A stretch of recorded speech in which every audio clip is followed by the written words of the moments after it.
I'm going to tell you about my first years on a job and about some strange things that happened in the park that nobody ever warned me about. I suspect they kept quiet, so I wouldn't get frightened and quit. A few months into the job, one colleague started telling an odd story. He said, "It can get pretty wild out there. I think the worst cases occur when people die when they really shouldn't, if you know what I mean. Or sometimes we find them dead maybe 10 minutes after someone last saw them, looking as if nothing happened." Then he continued, "One day, a person came up to us and said that a man was lying in the middle of the path, surrounded by a pool of blood. We ran over and discovered that the man was dead. His skull was completely crushed, large chunks were missing, and his brain was spilling out. The man was relatively old, and we assumed he had simply fallen, as older folks often do. Yet there were no large rocks or any significant height nearby that could have caused such a brutal impact. There weren't even any tall trees around, just a patch of short grass that certainly wasn't hard enough to shatter his head. And curiously, there was no blood spatter anywhere else. Most of us wondered, what on earth did he hit his head on?" There was also another case, a woman found in a different park about 5 years ago. We had located a rather desolate area amid a stand of large trees. She was lying by a tree stump to which she clung. When we lifted her to move her, a torrent of water suddenly gushed out her mouth, splashing over my shoes. Although her clothes, hers and her father's, were soaked, there was an enormous amount of water in her lungs and stomach. Incredibly, the police claimed that she had drowned, but we were in an area so dry that not even a puddle could be seen for kilometers. There was no sign of any water at all. So either she was murdered or something inexplicable had occurred, for how can someone drown without any water in sight? I don't like talking about the next case. It's utterly gruesome, and I've done my best to forget it. Yet I haven't experienced anything as strange as this one. It involved a young man in his 20s with an intellectual disability who had wandered away from a large estate where he'd been out walking with his mother. This was highly unusual for him, as he always stuck by her side. His mother was convinced that she had been kidnapped, and we spent a long time trying to calm her down enough to get a proper description for the search. The police helped us look for him, but he wasn't found during the first night. None of us wanted to imagine how he must have been faring alone in the woods. We assumed he was simply still walking ahead of us. The next day, however, his mother managed to call in a couple of helicopters, and they found him at the bottom of a small ravine. I helped load him into one of the helicopters, but he was severely injured. We all knew he wouldn't survive. He had clearly fallen. He'd lost all sensation. His legs weren't working properly, and he'd lost far too much blood. Naturally, I was both frightened and confused. I suspected that he had even worsened his injuries by dragging himself along the ground. In the helicopter, I had to ask him why he had been wandering on his own. I only wished I had something to say that would let his mother know it wasn't her fault. The young man drifted in and out of consciousness, so scared that he couldn't even ask his own questions. I tried to speak calmly with him, and between his halting responses, he mumbled something about how sad it was that he had to play along. At one point, he explained that he'd stepped off the path to speak with a little boy, saying that in order to go home, he needed to make a trade. When the man asked what needed to be exchanged, the boy replied that he would gladly go home, but only if something was swapped. Then the injured man continued, insisting that the boy's leg wasn't a real leg at all, but was made of smoke. I couldn't get any more out of him than that. Soon after, the man closed his eyes, and when he awoke, he was lying at the bottom of the ravine. He cried as he continued his story, and I leaned forward to support him. It was so cold out there, my legs were frozen. Gradually, his voice grew fainter, and for a moment I lost sight of him. He lay on the stretcher with a pale face, and about 5 minutes before the hospital opened, he opened his eyes and stared directly at me. Then he whispered, "I think I've changed now. Mom will never see me again. I wish you were here." No sooner had he spoken those words than he closed his eyes and never woke up. It's one of those things that has truly haunted me. Once I was talking with an elderly logger. Over time we became better acquainted, and he began sharing his stories with me.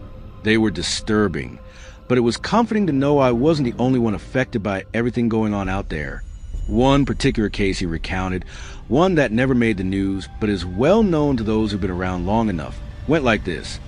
It started when we sold a small part of the park to a lumber company.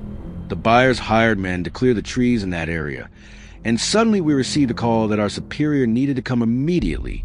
I'm not sure why, but they sent me along with the boss, thinking perhaps that more people would help. When we arrived to see what was happening, we found them gathered around a tree they just felled. The foreman came over in a hurry, demanding to know what we were doing.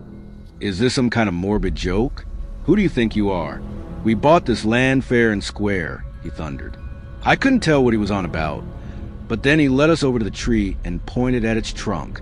A section of the tree's side was riddled with holes that had formed a small chamber, one that had only become visible after the tree was cut down. Inside that chamber lay what appeared to be a severed hand, its wrists cleanly cut off, nestled against a tree and intertwined with its roots as if it were part of IT that point. We assumed the lumbermen were playing a prank, so we tried to leave, but they insisted they'd already called the police and warned they'd go to the media if we left. That at least caught our boss's attention, so she stayed behind to talk with the police. Everyone denied having placed anything there. How could anyone do something like that anyway? It was as if the hand, though seemingly decayed, had melded with the tree. You could see it growing out of the wood. The lumbermen insisted they hadn't put anything there. The police even had them saw off a large piece of the tree, so it could be examined, then cordon off the area. Despite an extensive investigation, no clues ever emerged to explain what happened. I never sold any more parts of the park to that company. Not long afterward, a storm hit, and lightning struck about 60 kilometers from the lumber site. 2 colleagues and I went out the next day to see if the storm had caused any landslides or other damage. We found 2 trees that had fallen after the lightning strike. One of them had been split in 2 by the bolt. When we got closer, we discovered a hollow in the split wood. Embedded among the wood fibers was a human leg bone, exposed from knee to foot, and it looked completely fresh. Of course, we called the police, but I don't think they found anything this time either. It still makes me feel sick to think that body parts might be growing in the trees. There are others we still haven't found. Every time I pass a fallen tree in the park, I hope there's nothing inside, but I often get that creeping, unsettling thought that one day I might see a face staring back at me from the wood. While I was trying to get used to all the strange happenings around here, I once asked a friend about some actual mysterious creatures he'd encountered, things like a Bendigo and others he'd experienced. Intrigued, I contacted him, Harry, by email. He sent me his story, and I'll recount it here exactly as he wrote it. I grew up in the central part of our region, near a reserve called World Springs, about a 2-hour drive from my house. When I was little, we used to go camping there, not on the reserve itself, but in the surrounding area. I became friends with many local kids, and I was particularly close to a boy named Nolan. Our families often camped together for about 2 weeks every summer. Although we lived in a camper, we preferred to set up our tents a little apart, because I didn't like sleeping inside the vehicle. I wanted to sleep under the open sky. One year, Nolan and I, probably around 12 years old, decided to camp by the river because we wanted to try something new. The river was far enough away that we couldn't see or hear our families. I remember that as evening fell, we built a fire, and I was impressed by how Nolan managed it using some flint he had. As darkness deepened, and we sat around the fire talking like 12-year-olds do, Nolan suddenly glanced over his shoulder and asked if I'd heard something on the other side of the river. Our campfire was only about 3 meters from the river, and at its widest the opposite bank was roughly 6 meters away. It was warm that summer, though the water remained cold enough that we even went for a quick dip. I looked over my shoulder and murmured something toward the water where, faintly, a shape sat. At first it looked a bit like a deer, but it was hard to tell in the flickering firelight. I got up to get a better look, and that's when I noticed the outline of a large set of antlers. I thought it was odd for a deer to be wading to the river like that, and it was definitely coming straight toward us. I asked Nolan what we should do. He gave a quick, strange glance at the fire, then abruptly signaled for me to sit back down and keep quiet. I did as he said, sitting next to him with my face turned toward the river. I'd never seen him act so strangely before. In a low whisper, he insisted that we must ignore whatever it was, and carry on as if it weren't there. I frantically tried to think of something to say, but nothing came. Then he began recounting an episode from a TV show, though I wasn't paying much attention, because I could hear what I thought was the deer moving through the water toward us. I tried to focus on the shape of the river, but then it struck my arm and whispered something harshly. At that moment, I was more confused and scared, until I saw it emerge fully from the water. In the corner of my eye, I noticed that it wasn't a deer at all. It stood upright on two legs, a tall, eerie figure with antlers. Walking by Pete, I panicked and tried to stand, but Nolan grabbed me down and kept talking about that TV episode.